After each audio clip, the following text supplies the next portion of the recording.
ప్రపంచంలో నెగిటివిటీ ఎక్కువైపోయింది, రాను రాను పాజిటివిటీకి చోటే లేకుండా పోతుంది అనే మాటను గట్టిగా నమ్ముతారు. ఒక విధంగా ఇది నిజమే. మరి ఇలాంటి ప్రపంచాన్ని ఎలా జయించాలి? చాణక్యుడి ప్రకారం పెద్దగా ఏమి చేయక్కర్లేదు. మన నాలుకను ఇతరుల గురించి చెడ్డగా మాట్లాడకుండా అదుపు చేస్తే చాలు. ఈ విషయాన్ని తను రచించిన చాణక్య నీతిలో యది చర్చస్సి వశీకర్తు జగదేకేన్ కర్మణ పరాపవ దశాస్త్రీభ్యో గాం చరంతి నివారియే అనే మాటగా చెప్పారు. జనరల్ గా ఇతరుల గురించి చెడ్డగా మాట్లాడకండి అనే మాట విన్నప్పుడు మంచి పేరు తెచ్చుకోవడం కోసం అనుకుంటారు, కానీ అసలు అది ముఖ్య ఉద్దేశమే కాదు. మరి కారణం ఏంటంటారా? అయితే ఈ వీడియోని చివరి వరకు చూడండి. అనిల్ వాళ్ళ బాస్ ప్రతి వారం తను ఎఫెక్టివ్ గా పని చేయట్లేదని ఫీడ్బ్యాక్ ఇచ్చేవాడు. అది చూసిన ప్రతిసారి అనిల్ లో ఫ్రస్ట్రేషన్ తన్నుకొచ్చి ఒక 2-3 రోజుల పాటు తన బాస్ ని తిట్టుకునేవాడు. ఇలా తిట్టుకోవడం వల్ల హాయి కలుగుతుంది అనుకునేవాడు, కానీ అది తన మానసిక పరిస్థితిని దెబ్బతీసేది. ఎక్కువసేపు తిట్టుకోవడంతో మైండ్ లో పాజిటివ్ ఆలోచనలకు చోటు తగ్గిపోయేది. కొన్నాళ్లకు నెగటివ్ థాట్స్ పెరగడంతో లైఫ్ ని భారంగా ఫీల్ అయ్యేవాడు. అప్పటి నుంచి తాను చేసే చిన్న పనైనా సరే ఇది మన వల్ల అయ్యేది కాదు అనే డెసిషన్ వచ్చేసి ప్రయత్నించకుండానే ఫెయిల్యూర్ లా మిగిలిపోయేవాడు. సో ఇతరుల గురించి ఎక్కువసేపు తిట్టుకోవడం అంటే కంప్లైనింగ్ అనే అలవాటు వల్ల మనకొచ్చే మంచి పేరు పోవడం కంటే మన మెంటల్ హెల్త్ ఎంతో దెబ్బతింటుంది. అందుకే ఇవాళ ఎంతో మంది సైకోథెరపిస్ట్స్ మన మెంటల్ హెల్త్ బాగుండాలని, సంవత్సరానికి ఒక వెకేషన్ కి వెళ్ళమని, రోజు ఫ్యామిలీతో క్వాలిటీ టైం స్పెండ్ చేయమని చెప్తున్నారు. ఇప్పుడు అనిల్ కథలోకి మరింత లోతుగా వెళ్లి తన సమస్యకు చాణక్యుడు ఇచ్చిన సొల్యూషన్ ఏంటో తెలుసుకుని మన లైఫ్ లో ఉపయోగించుకుందాం. అనిల్ కి చిన్నప్పటి నుంచి కామిక్స్ పై ఉన్న ఇష్టం పెరగడంతో కామిక్ బుక్ ఆర్టిస్ట్ అవ్వాలనుకున్నాడు. కానీ అందులో వచ్చే ఇన్కమ్ తక్కువ, కష్టాలు బాగా ఎదుర్కోవాలి, గుర్తింపుకి టైం పడుతుంది అని తన ఇంట్లో వాళ్ళు అన్న మాటలు తనని ఒక రెగ్యులర్ 9 to 5 జాబ్ ఎంచుకునేలా చేశాయి. నచ్చిన ఫీల్డ్ లోకి వెళ్ళలేకపోయాను అనే బాధ ఒకవైపు, నచ్చని జాబ్ చేస్తున్నందుకు వచ్చే ఫ్రస్ట్రేషన్ మరోవైపు ఎక్స్పీరియన్స్ అయ్యేవాడు. జనరల్ గా చాలా మంది ఇలాంటి సిచ్యువేషన్ లోనే ఉంటారు. ఇక్కడ అనిల్ కి తనున్న పరిస్థితిపై ఏర్పడిన కోపాన్ని వాళ్ళ బాస్ పర్ఫార్మెన్స్ ఫీడ్బ్యాక్ ఈమెయిల్ చదివినప్పుడు అతన్ని తిట్టుకోవడంతో బయటపడింది. నిజ జీవితంలో నేను ఆ రోజు ఆ డెసిషన్ తీసుకోకపోయి ఉంటే, ఇక్కడికి రాకపోయి ఉంటే, అలా చేయకపోయి ఉంటే ఇవాళ ఇలా అయ్యుండేది కాదు అని జరగని దాని గురించి తలుచుకుని నెగటివ్ గా ఫీల్ అవుతుంటారు. సో మనం గమనించాల్సిన విషయాలు 2: కోపం, కోరిక. ప్రతి మనిషికి కోరికలుంటాయి, అది మానవ సహజం. అవి తీరనప్పుడు కోపం కలుగుతుంది. చాణక్యుడు వీటిని పురాణాల్లో ఉన్న కొన్ని అంశాలతో పోల్స్తూ వాటిని ఎలా డీల్ చేయాలో చెప్పారు. క్రోధో వైవస్వతో రాజా తృష్ణ వైతరణి నది. కోపం చావుని దగ్గర చేసే యమధర్మరాజు లాంటిది, కోరిక అతని దగ్గరకు చేర్చే వైతరణి నది లాంటిది. సింపుల్ గా చెప్పాలంటే కోరికపై అటాచ్మెంట్ ఎక్కువగా ఉంటే అది తీరనప్పుడు కోపానికి దారి తీస్తుంది. ఇక్కడ 2 సొల్యూషన్స్ ఉన్నాయి. విద్య కామదూదాదేను సంతోషో నందనం వనం. చాణక్యుడు తన కవిత్వ వైఖరిలో జ్ఞానం కామధేను లాంటిది, అంటే అంతులేనిది, వెతికే కొద్దీ దొరుకుతుంది. జ్ఞానం పొందినప్పుడు వచ్చే తృప్తి నందనవనంలో ఉండే కల్పవృక్షం లాంటిదన్నారు. అంటే అల్టిమేట్ సాటిస్ఫాక్షన్ ని సింబలైజ్ చేస్తుందని అర్థం. ఈ కవిత్వాన్ని డీకోడ్ చేస్తే మనుషుల్లో అన్ని వేళలా ఉండేది విచక్షణ అనే జ్ఞానం, మంచి చెడులు ఆలోచించడానికి ఉపయోగపడే జ్ఞానం. ఇదే జ్ఞానం మనల్ని సరైన నిర్ణయాన్ని ఎంచుకోవడంలో సహాయపడుతుంది. ఎప్పుడైతే కోపం లాంటి నెగటివ్ ఎమోషన్స్ మనలో ఏర్పడతాయో దీన్ని ఉపయోగించడం కష్టతరం అవుతుంది. అనిల్ విషయానికి వస్తే లైఫ్ లో అన్ని వేళలా అనుకున్నది అనుకున్నట్టు జరగడానికి గ్యారంటీ లేదని తెలుసుకోవాలి. ఇష్టం లేకపోయినా సరే తను చేస్తున్న 9 to 5 జాబ్ తన అవసరాలు తీరుస్తుంది. ఆర్థిక స్వాతంత్రం అంటే ఫైనాన్షియల్ ఫ్రీడమ్ ఇచ్చింది. ఇక ఆఫీస్ లో తను చేసే పనికి, ఇంట్లో తీసుకునే విశ్రాంతికి కేటాయించే సమయాన్ని మినహాయిస్తే రోజుకి అట్లీస్ట్ 3 గంటలైనా సరే కామిక్ బుక్ ఆర్టిస్ట్ అవ్వాలన్న తన గోల్ కి కేటాయించే అవకాశం ఉందని గుర్తించారు.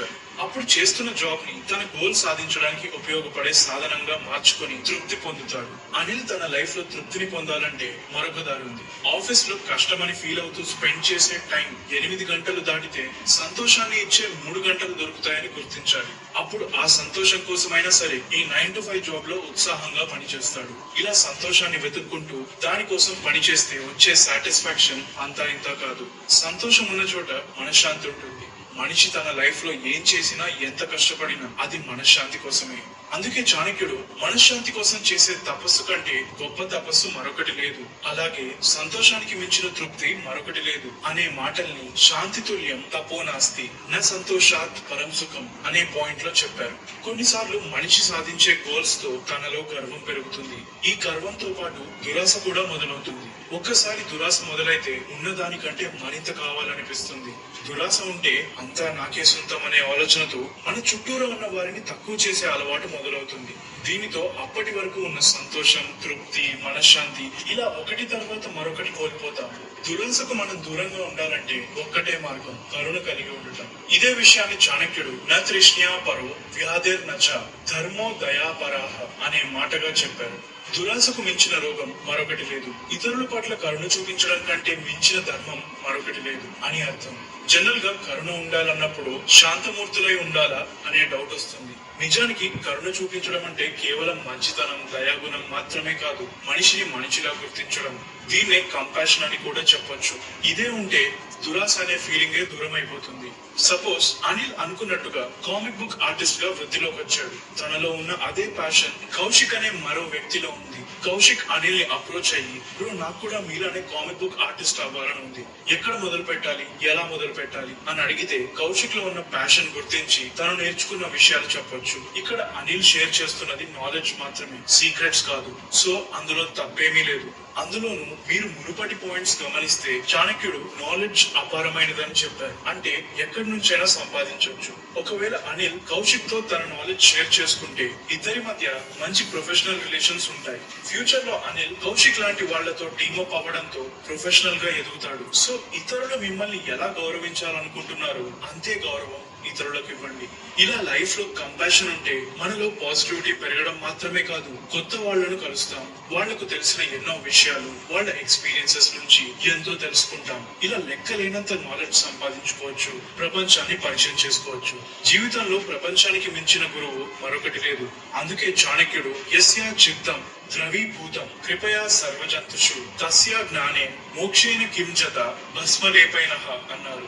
అంటే మనసులో కరుణ అనే క్వాలిటీ ఉన్న వారికి ఏ జ్ఞానమూ అవసరం లేదు, మోక్షం కోసం ప్రయత్నించక్కర్లేదు, సాధువుల మల్లే ఒంటి నిండా బూడిద పూసుకొని తపస్సు చేయనక్కర్లేదన్నారు. మీరు చేసే ఈ సక్సెస్ జర్నీలో మరొక ముఖ్యమైన విషయాన్ని గుర్తు పెట్టుకోవాలి. ధర్మజ్ఞానే శ్మశానే చ రోగిణ యా మతిర్ భవేత్ స సర్వదైవ తిష్ఠ బెంచేట్ కోనా ముచ్యతే బంధనాత్.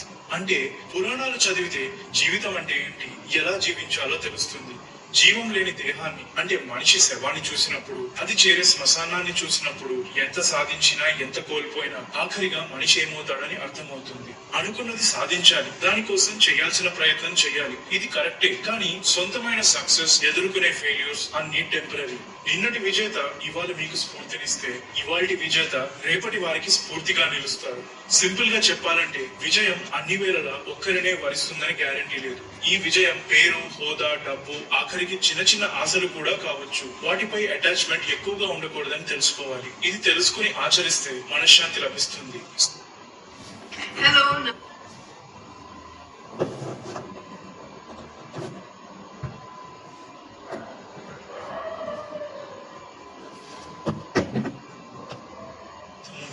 ఇప్పటి వరకు చాణక్యుడు చెప్పిన ఈ పాయింట్స్ అన్నిటినీ పాటిస్తే కలిగే బెనిఫిట్ గురించి చాణక్యుడు ఏమన్నారో ఇప్పుడు చూద్దాం. పుష్పే గంధం తిలే తైల కాష్టే వహ్ని పయోకృతం ఇక్షౌ గుణం తథాదేహే పశ్చాత్మాన వివేకతః. పరిమళం బట్టి పువ్వుకి, నూనె బట్టి నూనె గింజలకు, పుట్టే అగ్ని బట్టి చెక్కకు, నెయ్యి లేదా ఇతర ఉత్పత్తుల బట్టి పాలకు, చక్కెర బట్టి చెరుకు గడకి విలువ ఉంటుంది. అదే విధంగా మన ఆత్మ బట్టి శరీరానికి విలువ ఉంటుంది అని అర్థం. ఇక్కడ ఆత్మ అంటే మన కోర్ కాన్షియస్నెస్, అంటే మన ఉనికిని తెలియచేసే చోటు. మనిషి చేసే కర్మలు, అనుభవించే ఫలితాలు బట్టి ఈ సోల్ ప్రయాణం నిర్ణయించు